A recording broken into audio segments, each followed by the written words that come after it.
Saya pribadi tidak ingin ada 2024. Lebih cepat, lebih baik. Jadi target saya kalau 212 ini belum berhasil, paling tidak 212 2023. Dan kalau tahun ini berlaku dalam usia 75 tahun, saya akan memimpin langsung ke sana sekitar 500.000 orang, dan saya di depan dan akan mendapat tembakan dari prajurit-prajurit itu, dan saya mati akan lanjutkan oleh yang muda-muda. Kalau tidak berhasil 212 tahun ini, insya Allah 212 tahun depan. Mudah-mudahan masih hidup sampai Desember tahun depan. Pernah mengeluarkan pernyataan negeri ini adalah bencana waktu Bapak ada di Malaysia. Kalau Bapak mau tantang kalimat-kalimat lama, saya akan tantang Bapak. Jangan main-main sama saya, Pak Abdullah Hamwa. Bapak ini dulu lari di Malaysia. Kenapa Bapak kembali ke tanah air? Waktu itu Bapak bilang Indonesia apa? Udahlah Pak, jangan angkat masalah lama. Saya bisa tantang Bapak nanti. Mantan penasihat Komisi Pemberantasan Korupsi atau KPK, Abdullah Hamwa, menyerukan agar kembali menggelar Demo 212.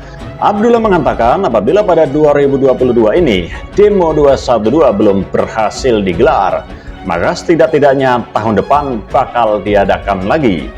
Lebih cepat lebih baik. Jadi target saya kalau 212 ini belum berhasil, paling tidak 212 akan terjadi di 2023. Kata Abdullah pada acara Silaturahmi Nasional atau Silatnas, keluarga besar alumni Himpunan Mahasiswa Islam atau HMI di Salemba, Jakarta Pusat, Sabtu 12 November 2022. Abdullah menegaskan dirinya siap berada di barisan paling depan dan membawa massa sekitar 500.000 orang. Dan saya kalau tahun ini berlaku dalam usia 75 tahun, saya memimpin langsung ke istana dengan sekitar 500.000 orang, ujarnya. Bahkan, ex-ketua umum PBHMI 1979-1981 itu menuturkan dirinya siap mati dalam memimpin aksi itu. Saya siap untuk mati, ungkap Abdullah. Lebih lanjut, Abdullah memohon doa agar dirinya tetap diberikan kesehatan hingga tahun depan.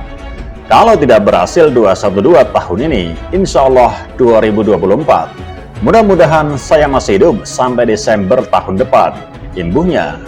Kalau saya teriakan Presiden, teman-teman tolong teriakan Anies Baswedan, semangat! Presiden! Presiden! Presiden! 2020 menang! Presiden! Anies Baswedan! Presiden! Anies Baswedan! Seperti diketahui, mantan Gubernur DKI Jakarta Anies Baswedan telah dideklarasikan sebagai bakal calon presiden atau capres oleh Partai Nasdem. Dukungan pun tak hanya diberikan dari kalangan partai politik. Anies Baswedan juga memperoleh dukungan dari Himpunan Mahasiswa Islam atau HMI. Meski belum mendeklarasikan dukungan secara resmi, keluarga alumni mahasiswa Islam atau KAHMI mulai mengeluh-elukan nama Anies Baswedan dalam acara Silatnas pada Sabtu 12 November 2022. Namun di sisi lain, organisasi tersebut memiliki kriteria sebelum secara resmi mendeklarasikan dukungan capres. Kriteria tersebut disampaikan oleh ex-penasihat KPK yang juga kader HMI, Abdullah Hamwa, yakni harus dipenuhi oleh siapapun capres yang akan didukung. Siapapun termasuk saudara Anies, katanya dalam acara Silatnas KAHMI di Perpustakaan Nasional RI Salemba, Jakarta Pusat, pada Sabtu 12 November 2022. Pertama, begitu terpilih, sang presiden harus langsung melakukan sidang umum istimewa oleh MPR.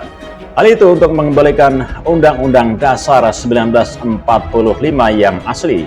Kenapa? Karena 4 dari 9 orang yang menyusun Undang-Undang Dasar adalah ulama. Agus Salim, Wahid Hashim, Kar Muzakar, dan Abi Kusuma. Siapapun presiden, termasuk saudara Anies Baswedan, maka saya memberikan 5 persatuan dengan menggunakan kaidah fikih dalam keadaan darurat memilih yang mudaratnya daripada. Yang pertama, begitu terpilih jadi presiden langsung melakukan sidang umum istimewa MPR menetapkan kembali ke Undang-Undang Dasar 45 yang asli. Kedua, presiden yang terpilih nanti harus bersedia mendeklarasikan bunga Bank Indonesia 0%. Hal itu disebut Abdullah untuk menjaga bangsa dari keribaan. Tidak ada riba, tidak ada bunga, ujarnya. Yang kedua, Saudara Anies atau siapa saja yang terpilih, maka kemudian harus mendeklarasi BI harus 0%. Tidak ada riba, tidak ada bunga. Ketiga, langsung memerintahkan agar KPK secara maraton menyelesaikan 5 kasus besar. Kasus-kasus yang dimaksud yaitu BLBI, EKTP, reklamasi, Bank Senturi, dan Meikarta. Kalau 5 kasus itu ditangani oleh presiden yang baru, maka kita bisa setidaknya dapat mengumpulkan 10.000 triliun rupiah dari 5 kasus itu, kata Abdullah. Yang ketiga, siapapun presiden termasuk Saudara Anies langsung maraton menangani kasus besar yang hari ini tidak bisa ditangani oleh KPK. Karena KPK hari ini sudah dikuasai oleh oligarki, dikuasai oleh presiden.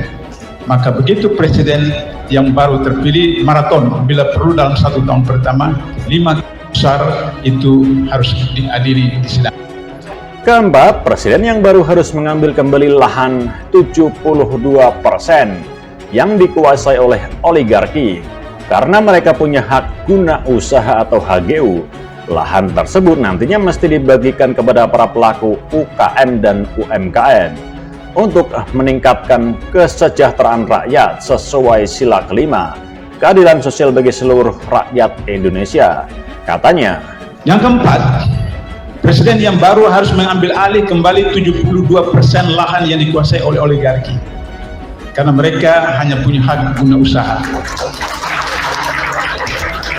Diambil alih oleh presiden yang baru, kemudian dibagikan kepada UKM, UMKM, BUMN, BUMD untuk meningkatkan kesejahteraan rakyat sesuai dengan sila kelima, keadilan sosial bagi seluruh rakyat. Dan yang kelima, presiden yang nantinya terpilih harus mengembalikan pendidikan nasional kepada undang-undang yang asli. Pendidikan menjadi sorotan sebab dari 1.300 orang yang ditangkap KPK, 86% diantaranya berpendidikan formal tinggi.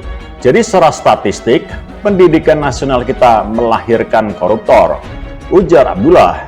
Kemudian untuk menekankan statistik tersebut, maka diperlukan perbaikan sistem pendidikan nasional. Harus mengembalikan sistem pendidikan nasional ke undang-undang yang pertama.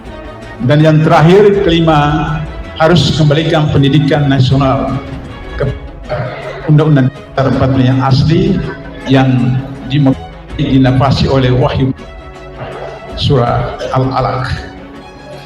Kenapa? Karena hari ini 1.300 orang ditangkap KPK, 86% mereka adalah sarjana, ada S1, ada S2, ada S3, bahkan ada yang profesor. Jadi secara statistik pendidikan nasional kita melahirkan korupsi.